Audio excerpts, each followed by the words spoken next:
Go ahead. Put them in the pancakes. Good girl. These ones are for me. Love you guys. Those ones are for the pancakes. Bye. Say bye, Daddy. Love you. You know, everyone wants to own a local game store, but nobody wants to talk about the things that go into it. So I thought we'd talk about some thoughts on owning a local game store today.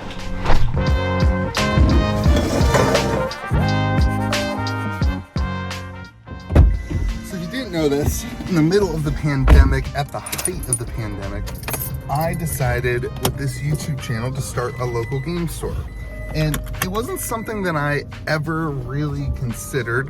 It was something that I always dreamed of doing, but it was nothing that it was something I thought would be able to happen. But with the YouTube channel and with everything going on in the pandemic and with the free attendees, I was like, this is the best opportunity for me to do that.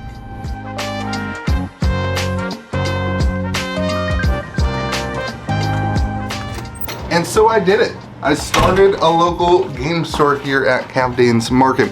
And you know, for a lot of us, it would have been a big decision, but for me, it was kind of a no-brainer. And let me start off by saying I'm in a unique lifestyle where my wife has always made more money than me. I helped put her through school, and now she's in the medical field. And so for me, the financial risk was worth the fun and excitement and the dream of doing. And I had built my YouTube channel and my online presence to a way that was allowing myself to replace what I was currently making at my other job. But through the last year of owning an LGS, what I've learned is that the stressors are far less connected to finances than they are to actual time and energy required into running something like this, somewhere that hosts 5 or 6 events a week and has people in the store pretty much all the time. There's a lot of other things that I think people don't talk about. You know, Rudy from Alpha Investments has done quite a few videos on the LGS, and one of the things he always says is, hey, you have to have at least $50,000 in your bank in order to start an LGS. I did not do that, and I feel like my LGS has been pretty successful. We didn't start with capital anywhere close to that. We started literally like on a whim without much thought and consideration. And certainly $50,000 would have helped, but the bigger issues, in my opinion, are not the money and not having the capital, it's having the time and the energy. So we're gonna get to some of that stuff.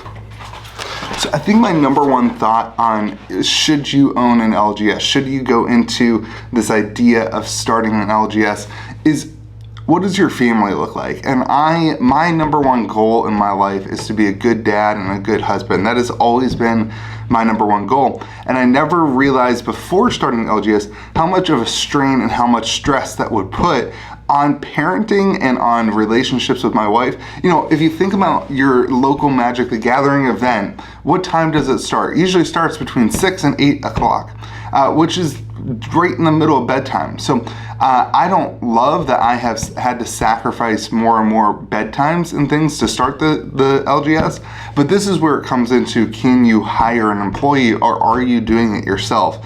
One of the things that I did when I started the LGS was say, I don't want to actually start it until I know that I can reliably also hire an employee to help run some of the events, whether that be full-time or part-time. And so for me, that was a standard that I want to be able to leave at 7 o'clock if I need to, let somebody else start the event, and then come back after bedtime, after nap time. But for me, that has been the biggest stress, has been the time involved and being here and not being at home. But I also come from a perspective of I have 2 kids and that is my goal in life, not to own a game store. Another thing that I have learned over the last couple months is the importance of carrying games that you don't necessarily connect to in a big way. Obviously, most of us come from this world of Magic the Gathering or Flesh and Blood or wherever, where we love it so much that we want to start a local community, we want to start a game store. But the fact of the matter is people come into the store for things that aren't you. People come into the store for things that you don't like. And it was very apparent to me from 2 to 3 weeks after opening that Pokemon was going to be a much bigger thing for our store than even Magic the Gathering was.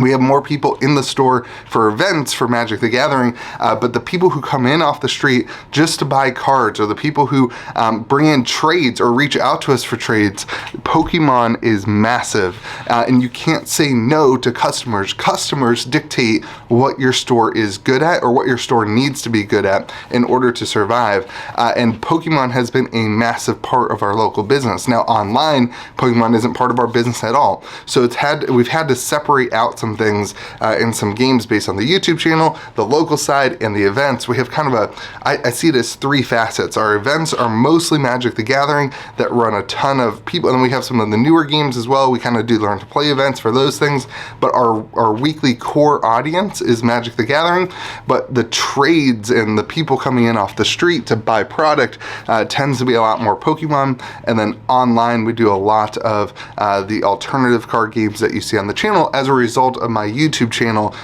being focused on a lot of those card games. So it's been really interesting to learn and to adapt that just because it's not something that I'm a huge passionate fan of. Now don't get me wrong, you guys all know I love Pokemon, but I'm not a huge fan of like modern Pokemon, but most of the people who come into the store, they want to buy modern Pokemon boxes. So it's been really, really interesting to learn, grow, and adapt through starting the store like that.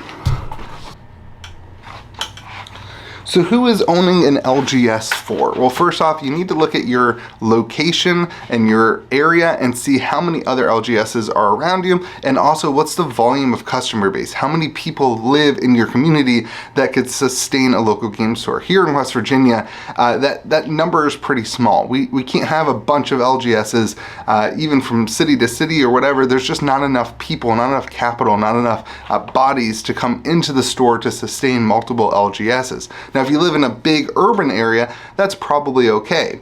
But if you're in more of a rural area, you need to also have an online presence. And that is why I chose to start my business as an online thing first, and then move into the local scene. I have a following. I already had a TCG player account that was a seller level 4 that was able to move product, and that has been extremely beneficial for us. If I had started this building with none of that, there's no doubt in my mind that we would not still be here today.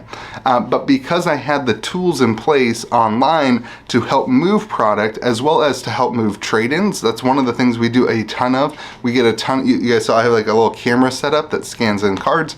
We do a ton of local trade-ins that act as currency for our community to buy boxes or buy packs or buy whatever they want, and it allows us to have an income and a revenue stream that's pretty consistent because we have a large online TCG player inventory, and then we also have the YouTube channel and the online website, captainsmarket.com. So it's a great opportunity to be able to expand if you don't have that local customer base that not everybody will have. But there's so much more to it than that. Again, finances are one thing, but it's time, it's energy. It's if you want a 9-to-5 job where you get to go home, where you get to you get to not have to be stressed about things, this is not for you. If you want to spend most of the evenings responding to customer service things, or spend most of the evenings handling and talking to employees, if you want to spend most of the evenings working on new inventory and adding Dominaria United and Unfinity to your shelf so that people know that you have it for pre-order, that is the type of stuff that you end up spending your time doing. So I think like it's just a different dynamic, and you have to decide, do you want to work all the time, or do you want to just work a 9-to-5 job and get to enjoy things? And then this is where it comes, the reality really sets in, is how much do you want to play the games that you love? I have played less TCGs since starting the store than I did prior to opening the store. Because it is now my business, I have to make sure that everything is running smoothly. I have to make sure the event is running smoothly. I have to, when somebody walks in and we're playing Commander and I'm playing, I always sit at this chair right here because it's really easy to go over there and do the checkout. As a result of when somebody walks into the door, if my employee's not working or if they're doing something else, it's my job to go take that trade in or whatever. So oftentimes that ends up in me not playing the games that I love to play, and that's hard. But you have to ask yourself, what do you love more? Do you love the freedom to play games, or do you love the idea that you are creating a community for other people to play those games?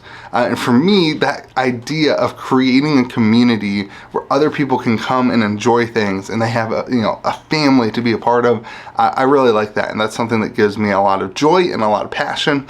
And so for me, that's worth quitting a Commander game in the middle of probably winning in order to do some Pokemon trade-ins or whatever may happen. So it's definitely a challenge. It's definitely something that requires some energy and some moving, not sacrifice, I don't want to say that word, but moving energy from maybe something you love to maybe something you have to choose to love more. And it definitely requires you to be okay with playing the games that you love less as you pursue the business side of the hobby.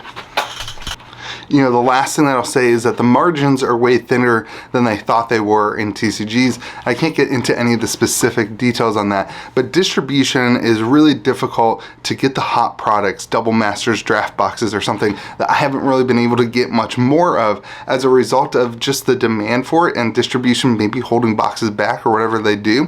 And as a result, those hot products are harder to get through, so you have to buy non-hot products in order to get more of the hot products. And that kind of lowers your margins, and it makes it really difficult to make profit off of just selling booster boxes.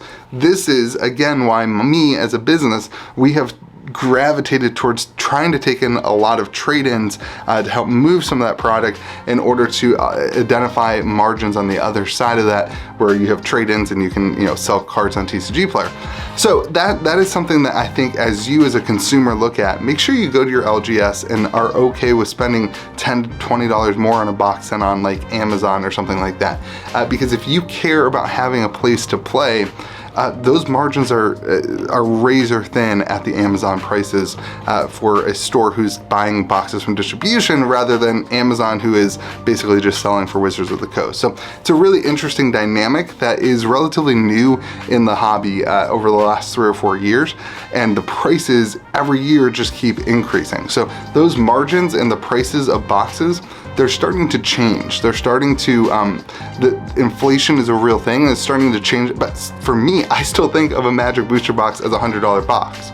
It's not. Like, a Magic booster box is not a $100 box anymore as a result of the inflation and all that kind of stuff. So was very shocked at the rate, the low margins in the products, and definitely something that I didn't anticipate going into a store. So anyway, I hope that you enjoyed this kind of thoughts and concerns or owning a LGS. I hope it gives you some more clarity towards what this all looks like. I'd love to hear your questions, or I'd love to hear your opinions. If you're an LGS owner, I'd love to know what you disagree or agree with me about in the comment section.